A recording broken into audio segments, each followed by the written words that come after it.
And welcome to our cybersecurity session today. Left of boom and how to keep yourself left of boom. My name is Marie Ashway. I'm the Director of Marketing here at Mainline, and thrilled to have this awesome panel with us today to talk about what's happening in the world of cybersecurity, latest threats that are out there, what to do, actions you should be taking, and all of those things that revolve around data protection and network protection.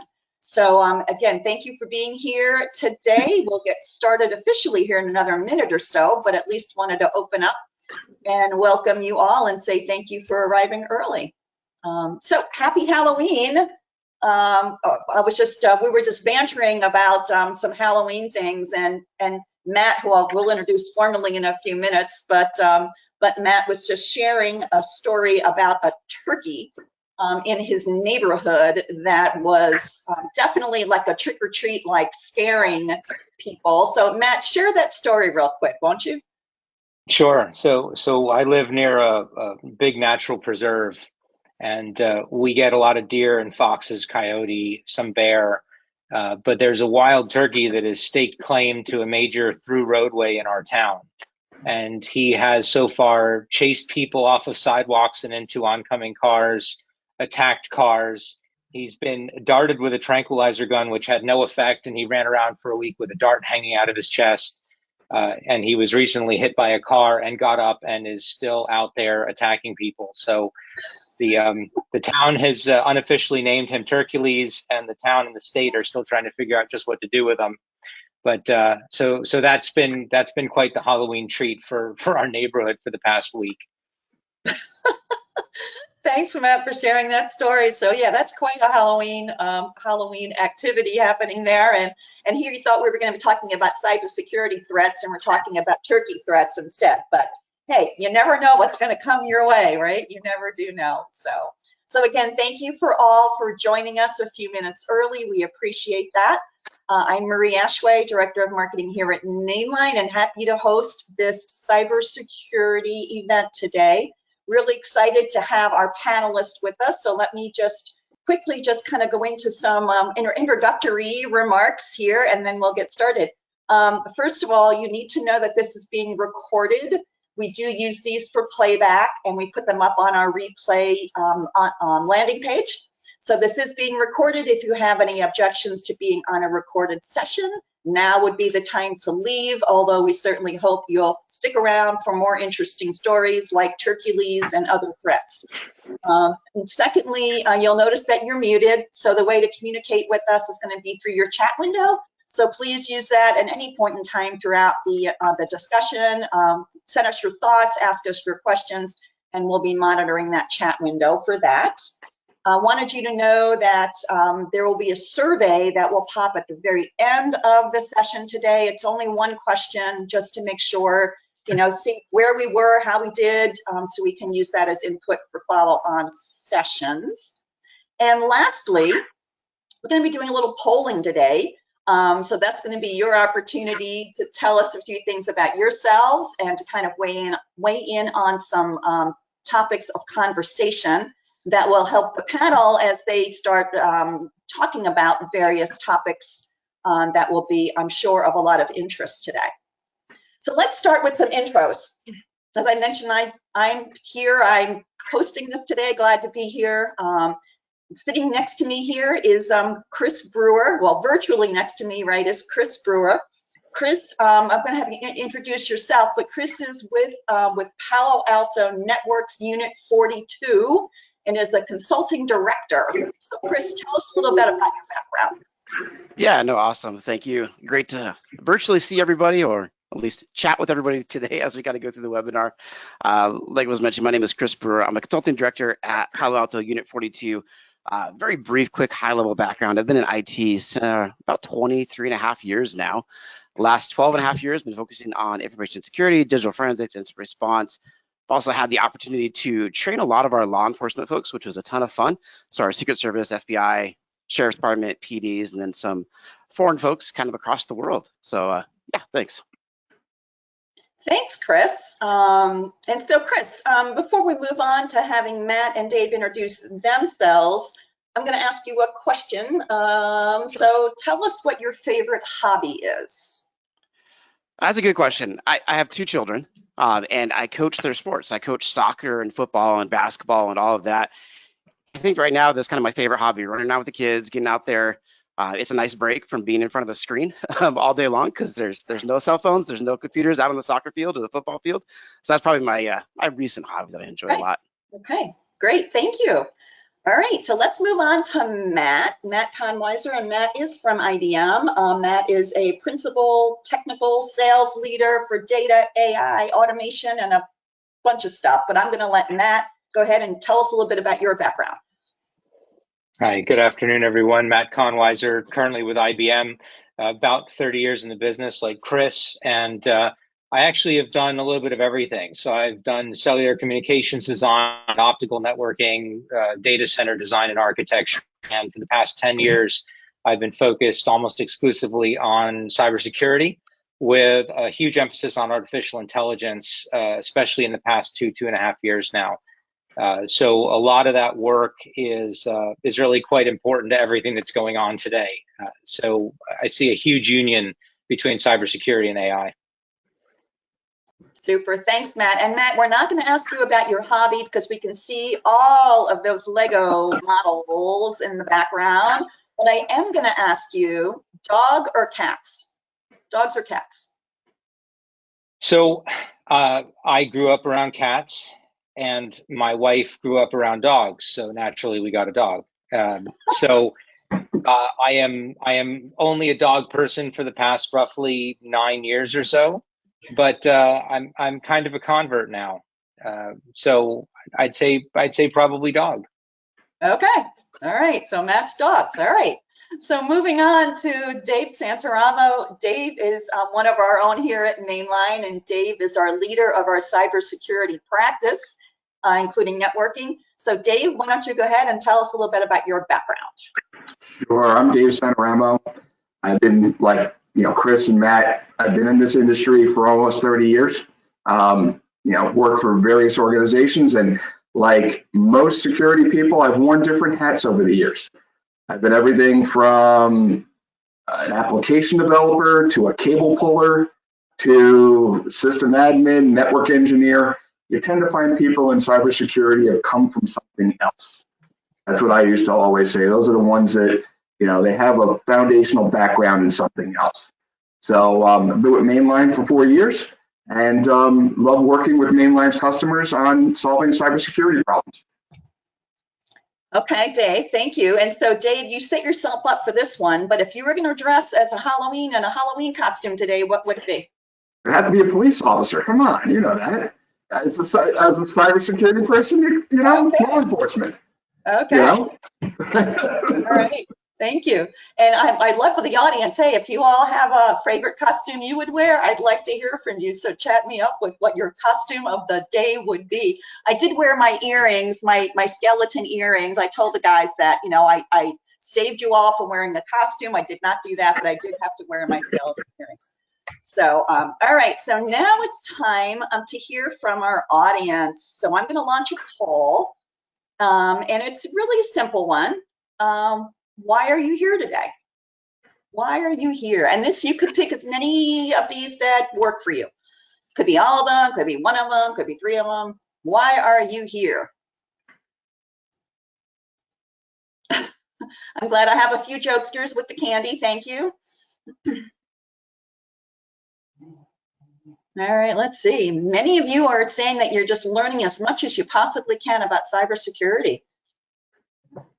A few of you are handing out candy. I told the guys before I was handing out Bloody Marys at my door because it's too early for candy. So, all right. I'm going to close this poll down in 3, 2, and 1. And it looks like you were kind of spread across the board, but the majority of you just want to learn as much as you can about cybersecurity.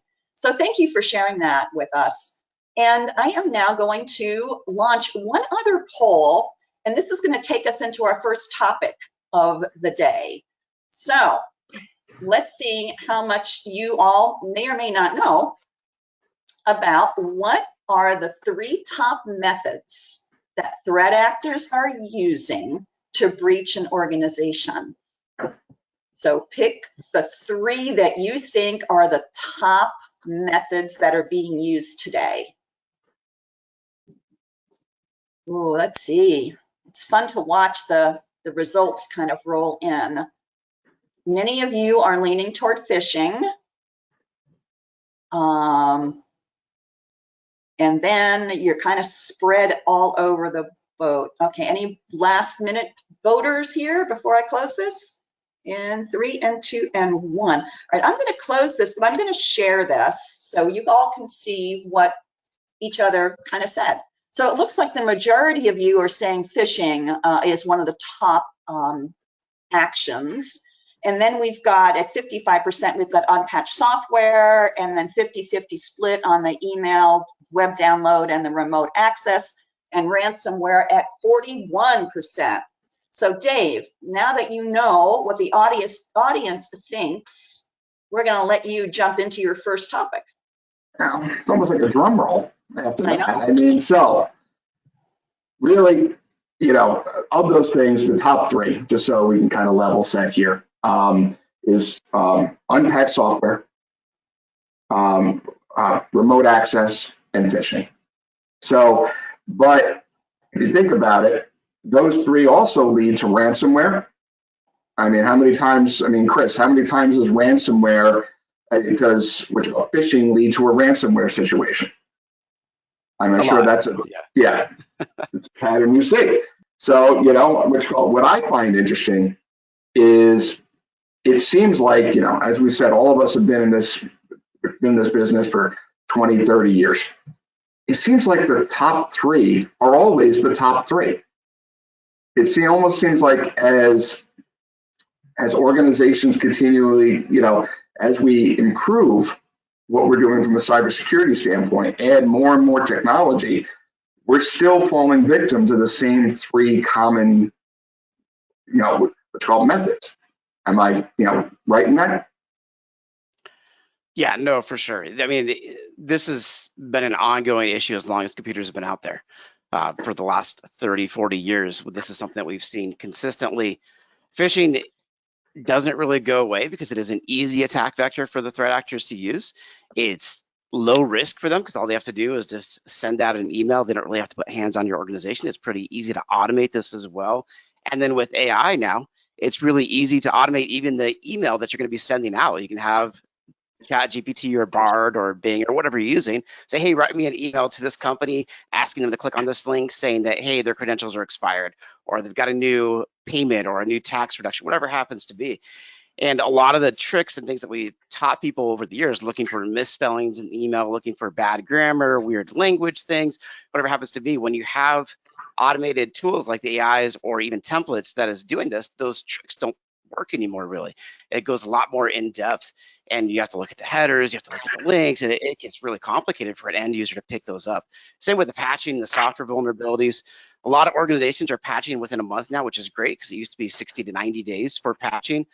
But the 0 days are not really 0 days even, they're the end days. They're out there, there's public exploits, and threat actors know this, and they're leveraging those, scanning the internet, looking for those vulnerable software, and then automatically they have tools that will automatically infect the box, create that backdoor on there. We saw this a lot with the SolarWinds, Log4j, all the big mega 0 day type things that you've seen in the news the last couple of years. Really, really easy attack vectors for the bad guys, for the threat actors now. Absolutely. So kind of following along the lines of phishing, and as we move into 2024 and everything regarding generative AI, this is a question for you, Matt, regarding this is, you know, to what Chris was talking about is, you know, a lot of those things that people have been taught over the years, looking for the misspellings, looking for the weird domains and all that type of stuff, all that's kind of going away.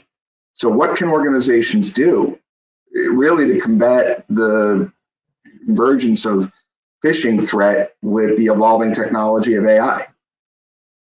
So there's actually a really simple thing that is already very easily implemented, and a lot of businesses do it. As a matter of fact, my company, IBM, just recently did it, well, about a year ago now. But one of the easiest things you can do is to add an automatic flag to every external email as external. Because it is really easy to make something seem like it is coming from an internal source. It's really easy to make something seem like it is valid and legitimate. But if the email platforms themselves are marking external content as external before they're delivered, you can automatically see that, filter it, and know that it's not something that your own organization has sent out. So I mean, that's to be honest with you, the lowest hanging fruit, because Chris was absolutely correct. There are AIs that can write near perfect emails for anybody now, regardless of where it's coming from or who's somebody's native tongue or what somebody's native tongue is. So that's the first line, right? Is having the systems do some of the screening on behalf of the people, because the number one problem that unfortunately most organizations have when it comes to cybersecurity is the human beings behind the keyboards and not the systems, right? So the more tools we can put in place to help the humans make better decisions, the better off organizations are going to be in protecting themselves. Right. And I think all of us see that, is there are some of the organizations that put those very noticeable banners in every email saying this is from an external sender. And there are those that don't have that type of a witchcraft situation. So, I mean, for the audience, that is one of those things, you know, in order to raise awareness, essentially that's what you're doing. You're making your own employees think about, okay, this email that I'm receiving might have a heightened risk to it because it's not from an employee that has, you know, similar technology that I'm using on my own laptop or my own phone or something like that. So no, that is, you know, one of those easy, you know, things that organizations can do. And most of the time, most of the email platforms nowadays actually have this capability built in. It's not something that, you know, is a new thing. It's already there. All I have to do is turn it on. So there was a former general who did some guest lectures at some universities in the New York area. And just to your point, Dave, he made a statement to the audience when they asked why the federal government wasn't doing more from a cybersecurity perspective to protect businesses. And he responded by saying that all of the tools that a business needed to protect itself were already available to those businesses. They just had to turn them on and use them correctly. And it was a very, very potent statement. It was like, you know, I think people were expecting more about, oh, the federal government is going to do this and that and all these other protections. And his response was no. The capability, the tooling is there. You just have to be aware of it and put it in place and be willing to manage it. Right. I mean, I think we've seen, I think, Chris, which you and I were talking about this also. And I was hearing this last week, which at an event I was at, of organizations have the tools already in-house. Many of them do. They have made the investments already in a number of these security tools. It's the management and the actual deployment and the configuration, what I like to call the care and feeding, that is missing. The technology's there. They've made the investments. But is this where, you know, the labor issue meets the technology issue, where organizations are still trying to find, still trying to find people? I mean, and that is leading to an increased risk. Yeah, I think so. I think there's a lot of pieces there, but one of the things that we do encounter quite often is, let's say the CISO has a spend of $5 million for the year. They might buy like $4 million of like the latest cutting edge product, and then they don't have staff to maintain, they don't have staff to configure. And there's been an engagement that we've worked recently. They bought a very high end AV, EDR, XDR solution, and they thought they were good and they got breached. So we go in there and we look at it and no one configured it. They left it in alert only mode. So all of the fancy protections that you're paying for with the preventative things for ransomware and that, it was just, hey, there's ransomware in the box, but it wasn't do anything to block it and stop the encryption event because no one had gone in there and tuned it and configured it and set it up correctly. We see that quite often with organizations. They spend the money, they buy all the latest tools, but then they don't have staff and engineers to either configure and tune it, or even look at alerts that are coming in there, because alert fatigue is a huge thing. Dave, I think you mentioned you worked in a SOC. I was in a SOC too a long time ago. You get 50, 100, 500 alerts a day, and you've got a staff of 2 folks. It's like, it's impossible to look through all of that data and maintain it. So thinking about how you're going to not only spend the money on the tooling, but staff your organization for looking at the tools, configuring them. And then Matt, I don't know if you have ideas for the AI and how that can kind of help and come into here too, but that's something that we might want to think about in the future as AI gets more advanced and how we're doing this and what you can leverage for that to kind of augment some of your own security practices. Yeah, so Chris, you're absolutely right. And I will tell you, I challenged a group of CIOs one time to come up with a single piece of technology that couldn't potentially be breached in some way. Even monitors nowadays have a built-in Ethernet spec in their HDMI cables, right? Like there's literally, if you have physical access to an office or a modality, you can pretty much infiltrate in some way or another. So what happens, and I like the alert fatigue comment, Chris, it becomes a matter of just too much information. So what happens is people tend to pare down what they're looking at and how they're looking at it to the most common, most obvious places. And the problem is, of course, hackers know that and they're going to do something completely different. So how you solve that balance of, you have to monitor everything because you don't know where the next threat is coming from, but you also only have a staff of 2 that's already completely overloaded. And I think that's where AI can help play a part, right? Because AI can, and when I say AI, it's a very broad term, right? I don't necessarily mean generative, so I'll just put that out there. But right. AI and machine learning algorithms, neural networks have the ability to baseline and observe and find patterns, and then correlate all that and associate lots of different data into a graph, and then provide that back to the 1 or 2 overloaded people that are responsible for securing the environment. So what it does is it makes the jobs a little bit easier while expanding the overall scope of what's being looked at in near real time. And I think that's where there's a good union of support between the staffing that is required for security and an AI tool that could potentially help that staff. So, it's one of those things that organizations, let's look at it this way. Attacks are only going to get faster. They're only going to get, and with, the tooling and everything that's available nowadays, they're going to be more lethal. They're going to be first time right. I mean, one of the things I always remember a lot of times was attacks that were launched were not always executed correctly. Right? There were errors that were in the code and things like that. And that actually was a saving grace a lot of times because they weren't able to fully execute the payload that they wanted to because of coding errors.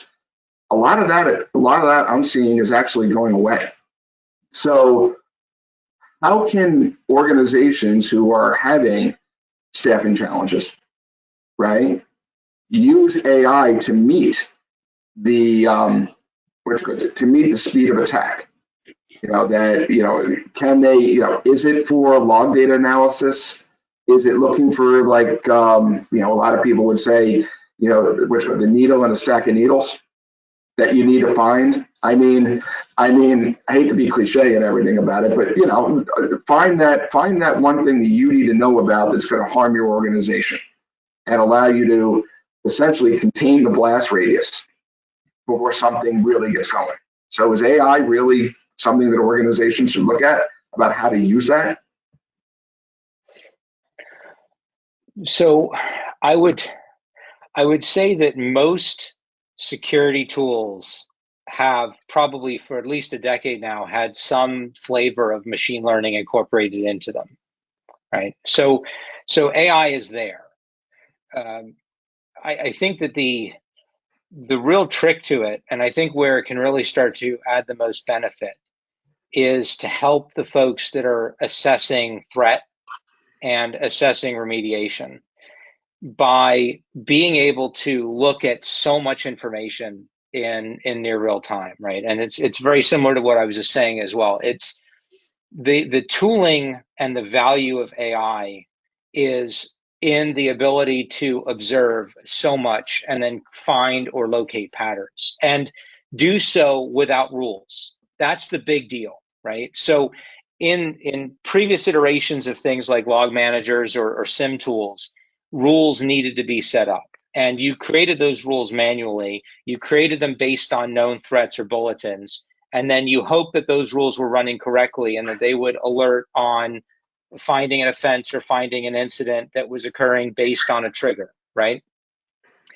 But if you can use adaptive capabilities that just monitor everything and start to build trends and baselines and then look for anomalies in those baselines, then your alerting is going to become more valuable. The alerts that are produced are going to become more enriched with information that somebody can investigate. And you're not going to be dependent on somebody coding in the latest rule based on the newest 0-day or end-day attack that somebody has written a bulletin about. We had one very specific example, and I'm sure, Chris, you have quite a bit to add from your background, but I can think of at least one example where our system was, for a client, was detecting something anomalous that had no name. It was just a thing, but it was a thing that didn't seem to belong where it was. And it turned out to be a low and slow infiltration attack that had been operating for quite some time, but had never been detected because the system was just put in. But because there was no rule in the previous system, it was never detected because the system was only implicitly looking for things that the rules said to look for. So that's the big leap between non-AI and AI type systems. So, Chris, I saw you nodding your head. I'm sure you have some stories about this. Yeah, no, for sure. The other thing I want to touch on is just an incident that we worked recently for a client in the hospitality industry. From the time of compromise, from when the threat actor initially got that first foothold to the time that terabytes of data left the organization, it was under 2 days.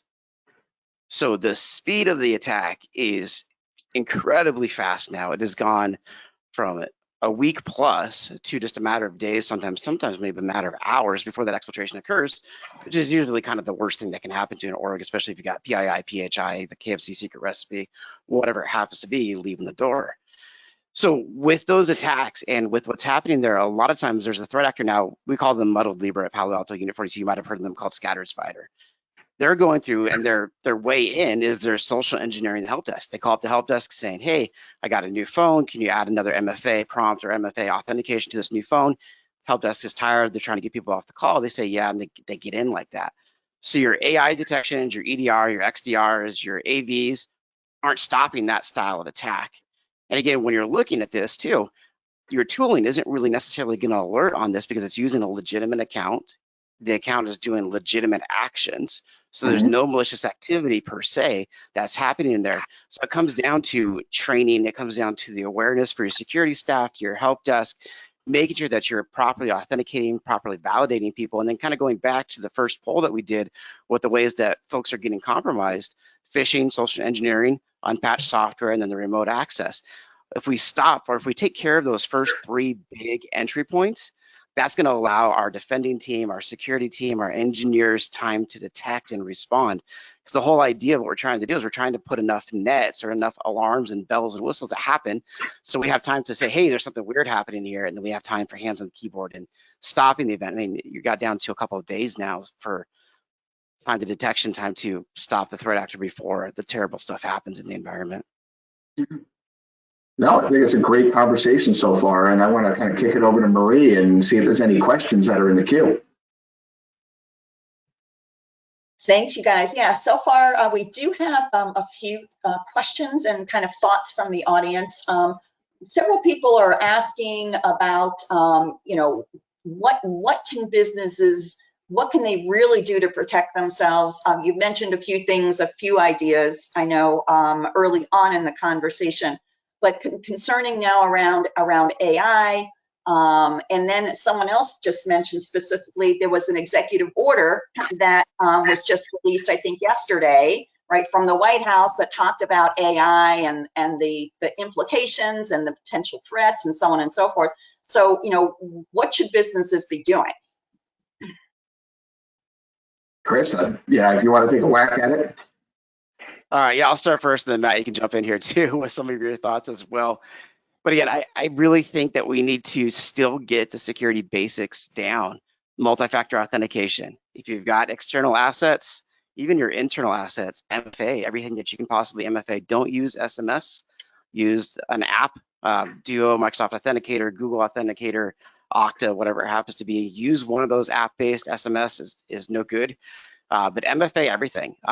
Just a quick stat there, about 50% of the cases that we've worked, clients didn't have MFA, and sure enough, that's one of the methods that the threat actor got in there. There's easy access, no MFA prompt, easy into the environment.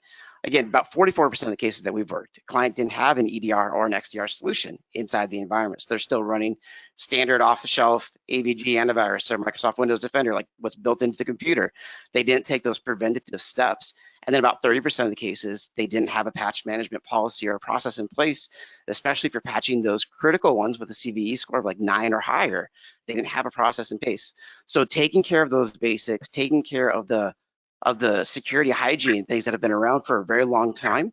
I totally get it. Organizations are on a tight budget, especially with the economy and everything right now, but we've got to start with the very simple things, take care of those first, and then we could talk about the more advanced topics, the more advanced security, more advanced things that organizations can do.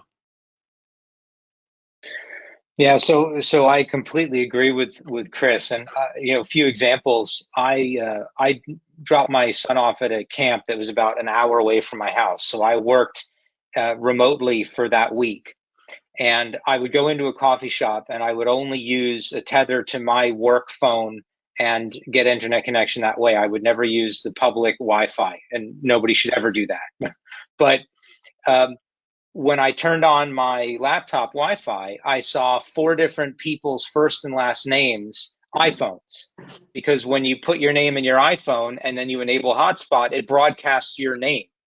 So I said, let's see what I can find here. So I went on to LinkedIn and searched those names, and I found out people's companies, job roles, affiliates, connections. So I could have created a whole host of different social engineering attacks right from sitting in a coffee shop by doing nothing more than trying to tether to my own iPhone. Right now, the work from home phenomena has exaggerated this issue because people don't usually work from home. They work from coffee shops, they work from restaurants, they meet up with friends, and they are creating risk in those environments if they don't have those devices properly set up. And so I'm going to put a slightly finer point on it than Chris did, but I'm going to say it really comes down to a zero trust methodology, right? So MFA is part of zero trust. Locking down your devices is part of zero trust. Not connecting to public Wi-Fi is part of zero trust. Protecting all of your company's internal assets and making people authenticate like they were coming from the outside world is part of zero trust. So if you have that as a philosophy, you are creating lots of smaller ring fences around all of the different assets instead of having to worry about people showing up in a physical brick and mortar location and just protecting that. And once you're in it, you're good, because that physical brick and mortar entity doesn't exist anymore. It's all virtualized. And COVID accelerated that. I don't think it created it. I think it accelerated it. So that's one thing. And it goes back to Chris's point of just, security 101, right? The other critical thing here, aside from training, which we talked about humans being the biggest risk, is also federation, right? So the other big risk in security is disconnected systems within an organization. So the example, Chris, that you used about, going ahead and asking for permissions to create an account or reset a password or do other things, if the mobile infrastructure, the database infrastructure, the mainframe infrastructure, the application infrastructure, if all those things are federated so that there's a common directory, a common user base, and a common set of permissions and a common governance, will also significantly reduce the error that could be made by individuals or individual systems because right side isn't talking to left. So a zero trust infrastructure and federated capabilities and architecture are really kind of the 101s. And there's still, you'd be surprised how many organizations haven't implemented those two things yet. But they are essential, even before you get into the AI conversation. Now, I know, Marie, there was a second question about the executive order, but feel like we should wrap this conversation before we go there, because that's a whole separate discussion. But Yeah, it is. Chris, anything you want to add to that, or Dave? I think, I mean, the overarching thing here is cyber hygiene, going back to basics, doing the basics right. MF, I mean, which, as Chris said, the number of organizations you hear that don't have MFA, right? To me, that's a 101.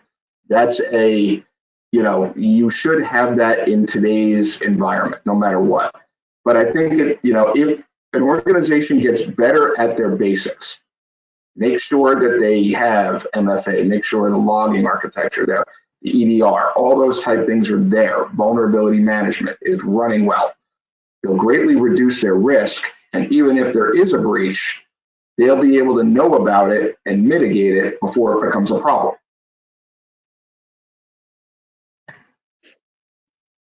So, no, it all is. So I'm glad we made 33 minutes into the program before we had our first zero trust, what's called mention. So I really appreciate that. So Marie, I know we had a second poll question. I didn't know if you wanted to. We do, but before we go to that, there's another question that came in, I think is kind of following along right with this. About zero-day vulnerabilities. So Michael is asking, he's saying, threat actors are using AI at such a pace, right, that they're outpacing how businesses are trying to prevent breaches, using AI, right? So there's this race going on there. And so we have these vulnerabilities that are happening, and they're zero-day. And Michael is asking, what can companies do to mitigate that risk against zero-day? So I guess I'll start first here. All right. Yeah, I'll start first here with a couple of those. So let's use like some of the stuff that's been in the news over the last year and a half, 2 years here. You've got the Log4j, the SolarWinds, SolarStorm, Hafnium, Proxy Shell, Proxy Not Shell, all those famous buzzwords. Any zero-day that gets like its own T-shirt or its own website. Those are the big publicized ones. The recent one that Klopp was doing with the file transfer vulnerabilities there. Those get publicized, and then there's the POC exploit that's out there, but that's usually post notification to the organization that manufactures the software, and there's usually a patch that's already out there within a couple of days. So the way that we see these happen is organizations, there might be 50 or 60,000 vulnerable endpoints out there in the world. You can go on Showdown or other utilities and scan the internet looking for vulnerable software, looking for those. Bad guys do this, threat actors do that, and they pop those boxes. But usually what we see is there's been a patch that's been available for at least a week before that exploit actually takes place on that system. So again, having a way to patch within 24 hours when a new patch is released for a high severity exploit is going to be a key thing that happens on there. And since it's Halloween, I'll throw out a scary prediction. I think we're probably within a year to a year and a half of the first fully automated AI-driven attack on an organization. We've got scripts that go through an organization right now, but it doesn't really have that AI piece to it. But I think we are very close to that. And I think over the next 5 years here, information security, it's going to be a really interesting field with threat actors do something new, security catches up, threat actors do something new, security catches up again. I think that's going to be a very interesting thing over the next couple of years here. Matt, you have any, kind of thought regarding that? And I have so many, I'm not quite sure where to start, but I'll try and pick one landing spot. What I'll do is I'll say this. I would agree with Chris's predictions. Again, I don't represent my company, but I personally feel like, yes, within the next year, we're going to see that. There is already testing to have AI write code and make it anamorphic, so it adjusts and adapts and pivots on the fly and keeps changing, which makes it nearly impossible for non-AI systems to detect it, right? It's the whole debate of, do you need AI to find AI? And the answer is, I think, yes. But it also goes back to, and Marie, I'll tie this back into the executive order, because there were some of the elements in the executive order that specifically called for applying AI for better cybersecurity hygiene and practice, right? So that is quite literally leveraging the newer AI models, the foundation models and GANs, to be able to help organizations better find infiltration attempts by AI systems and more advanced threat actors that may be coached or supported by AI on the back end. And I think that that's going to become more and more essential. The problem that we have in security that we've always had is that we can't necessarily just simply implement certain types of AI capabilities because there are regulations that govern what businesses can and can't do and a process that we have to follow. And the bad guys have none such, right? They can do whatever they want, wherever they want, however they want it. And they also know, because it's published, exactly what regulations businesses have to follow. So a lot of times having such well-defined public regulations and guidelines becomes a detriment to security because it's a roadmap for the hackers to follow on where to go that we're probably not looking.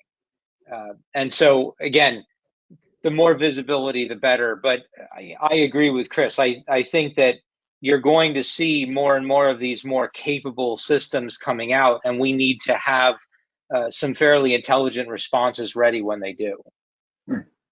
So the concept of, essentially, if you think about it, autonomous malware that will adjust to the landscape. And the other problem, the other problem we're going to have, Dave, is as more interfaces to corporate systems become low code and no code, right? If anybody has ever played with things like ChatGPT or Bard, you don't need to know Python to access it. You just need to know how to speak a human language, and it's not even English. A lot of them support multiple languages. So to get it to code something, you can quite literally just ask it. Correct. Build me a Python script that will infiltrate a traditional firewall environment, and do this, and it will write it for you. Well, some of them will, some of them won't. It depends upon the guardrails and the governance. But the fact that it has become so easy and accessible, not from the widespread availability of models, but because of how easy it is to access the information. Absolutely. That's a big problem. That's a very, very big problem. Right.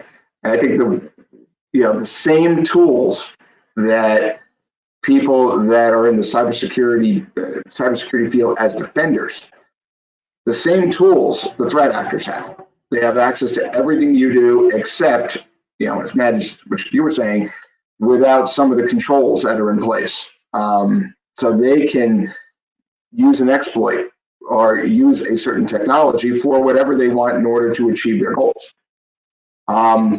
So I didn't know, Marie, if you want to do the next poll, that would be great. Yep, we will do that. And I just also want to say, I just chatted out the link to the executive order. It's nice. It's a summary. So if you haven't seen it, you might want to just grab that link there in the chat.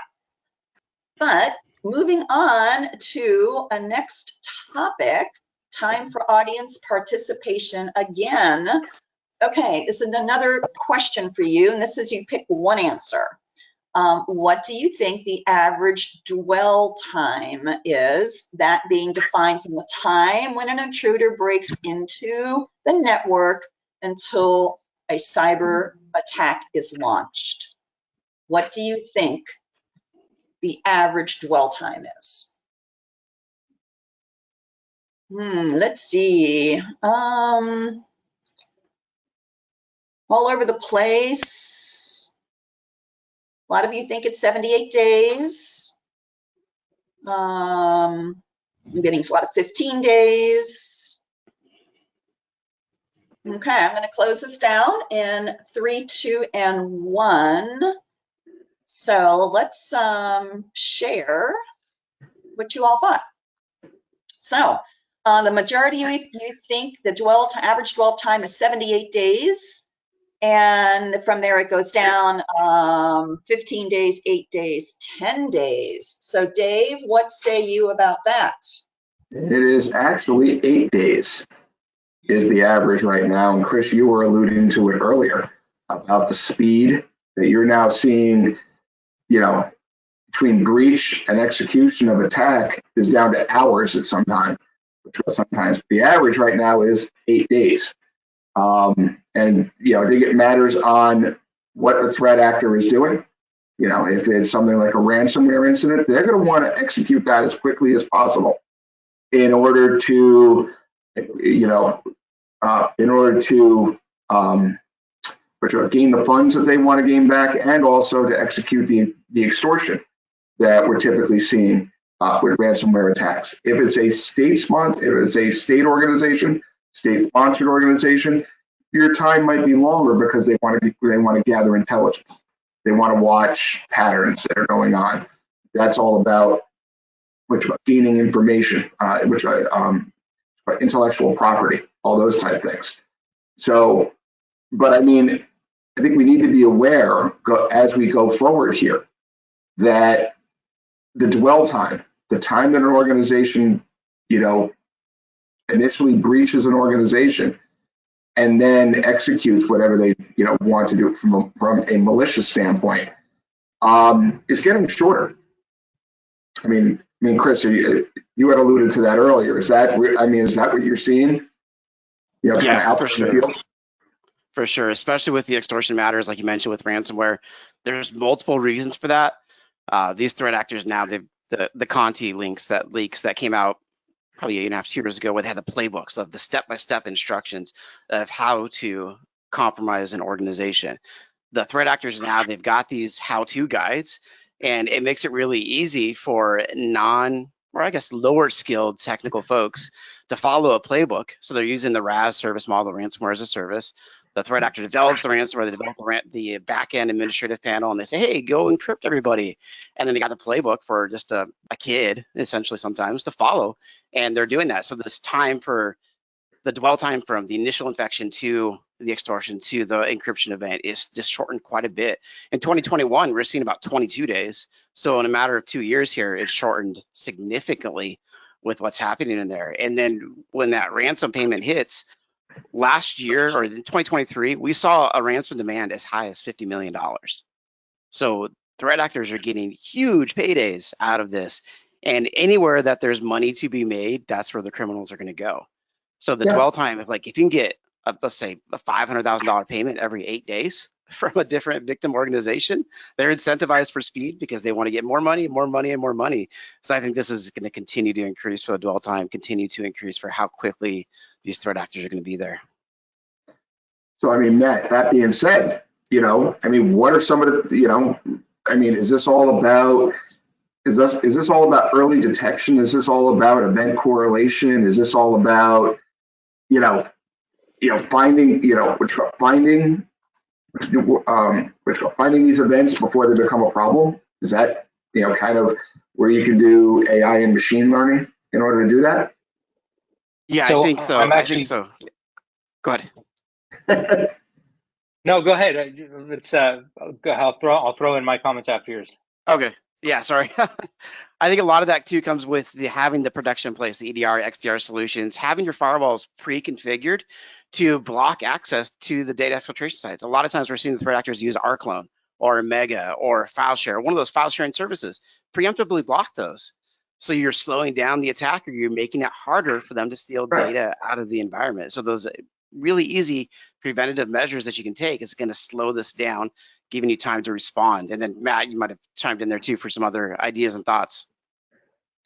Well, what I was going to say is, if I were to go off the reservation a little bit on the detection, it's a lot easier to catch high volume financial transfers from lots of different sources if you look at it from the transactional side and not the enterprise side, right? So one of the big cases that originated with AI about 15 years ago was money laundering and human trafficking. So the ability to look at huge volumes of transactions that total certain amounts from around the world allows you to use AI to then pinpoint sources and origination points.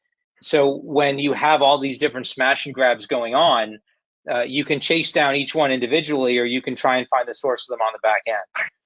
And so a lot of it is working between the organizations that are impacted and law enforcement and international law enforcement to try and be able to locate this. And one of the big examples recently was when there was a huge ransomware that was paid via Bitcoin.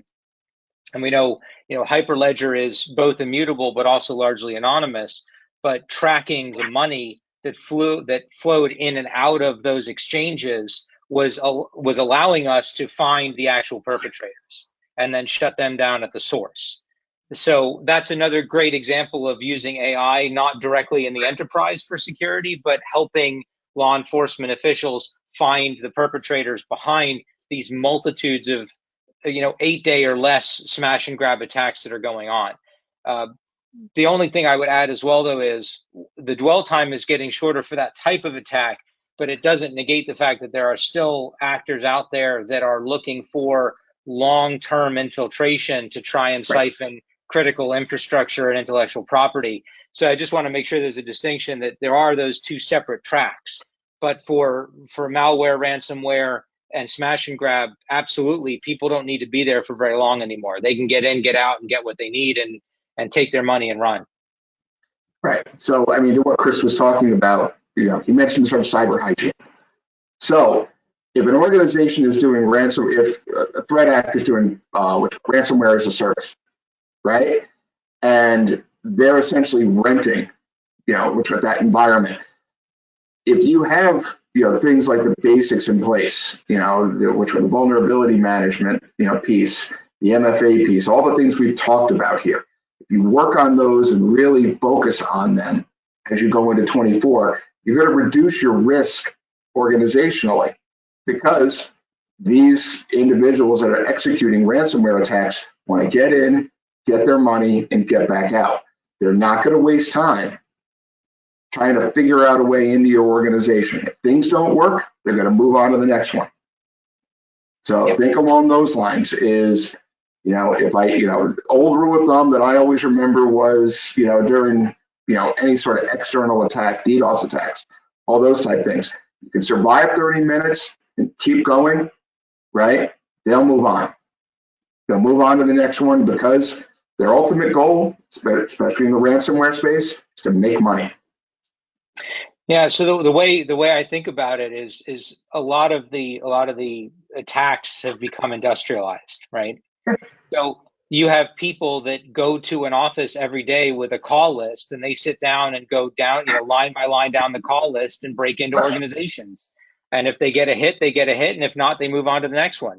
And they get paid an hourly wage to do this, right? I mean, this is what's happening. And it directly fits the model, Dave, that you and Chris were just talking about. No, absolutely. Absolutely. But I think, especially going forward into 24, I think if we're going to, look at anything, and Marie, I'm heading down the road of the call to action, right? Focus on the basics. We seem to get wrapped up in going down the road of new technologies and new things. A lot of times IT organizations will, change out their firewalls, right? When in fact, the issue is not necessarily the firewall they have, but the configuration and the care and feeding and management of it, the patching of it. All that is not done. It's like car maintenance. Cars will last a long time if they're maintained. Things along those lines. So if I was going to do a call to action for all of our customers that are attending today, let's focus on the basics, right? MFA, right? We all know there are those exceptions to MFA. What is the risk inside your organization to those exceptions? We all know that from a vulnerability and patch management standpoint, we all know that there are those servers that are out there, those access points and everything that are out there that maybe can't be patched. Maybe every half a year you can get an outage window. Okay, accept that. What do you do though to mitigate it? What do you do though to make sure that if that server that is running, Windows Server 2012 that you can't really patch anymore, how do you mitigate if it is compromised? How do you know it's compromised? So if there was anything to focus in on, that's what I would recommend to people. Focus in on the basics. Make sense? Yeah, Dave, if I can chime in on that really quick, I just want to give a real life story here. At my house, we have the Ring cameras, we got the Google Nest cameras out front of the house, we got floodlights out there. And recently, about 1 a.m., someone came up to our car, made eye contact with the camera, opened the car door and rifled through the contents. I forgot that one little basic thing of locking my car door. Same idea Right. for organizations. Take care of those basics. You can have all this great protection on the outside, but if you forget that little basic thing of locking the door, bad guy's still going to get in there. Absolutely. So Marie, is there any closing questions? So if there are any more closing questions, now would be the time to send them in. And we'll give that another minute or so. And speaking of real stories, Chris, it made me just think that, so last week, and this is a good MFA example, last week I got a call. First I had an email, got an email from our help desk. Truth be told, we outsource our help desk. So the email is coming in from an external organization, right? Comes in and it says, Marie, please call me, or, we've seen irregularity. And I'm like, I'm not calling this person. Who is this person? Like, I'm right away thinking, no, this is a phishing attempt. I'm not going to do it. So I got a hold of a gal that I know that is within the Mainline confines. And I said, do you know this person? She's like, yeah, I know who that is. And I think it's legit. I'm like, I'm still not going to call him back. I'm like, I don't trust this, right? I'll let it go another day. So the next day he tries to get me again. And now I'm realizing, okay, this is really a guy, right, that I should be paying attention to. Long story short, he said, have you been traveling recently? And I'm like, well, yeah, I've traveled. I was in Alabama. I was here. I was there. He says, were you in Toronto? I said, no, I wasn't in Toronto. Were you in, and he picked some other place, somewhere in the Caribbean or something. And I said, no, I wasn't there either. He says, well, there's been some attempts, right, at coming in, but because of MFA, you obviously didn't approve when the person tried to get in, and so it worked, right? But then the moral of the story, well, all right, change your passwords, blah, blah, blah. We had to go through the whole spiel and change everything, but it worked. So for all of the non-believers out there, you need to believe, right? Something as simple as MFA worked, so. Okay, so Dave, there are no other questions in the window. It's quiet, so I think the audience is probably satisfied. I want to thank everybody here on the panel for attending. We appreciate you taking the time out of your days to prepare and to be here. Our friends from Palo Alto, our friends from IBM, and of course Mainline. So we thank you all very much for your time and your expertise. We want to thank the audience also for being here. We also equally appreciate your time and efforts. So thanks for being here today with us. If you have any follow-on questions or want to have any further discussion, feel free to reach out to me or to Dave Santaramo or your Mainline account executive. You can also hit us up on our website. There's a contact us on there as well. So we look forward to having you all back again. And again, thank you and happy Halloween to everybody, and be safe out there. Thank you. Thanks all. Take care, all.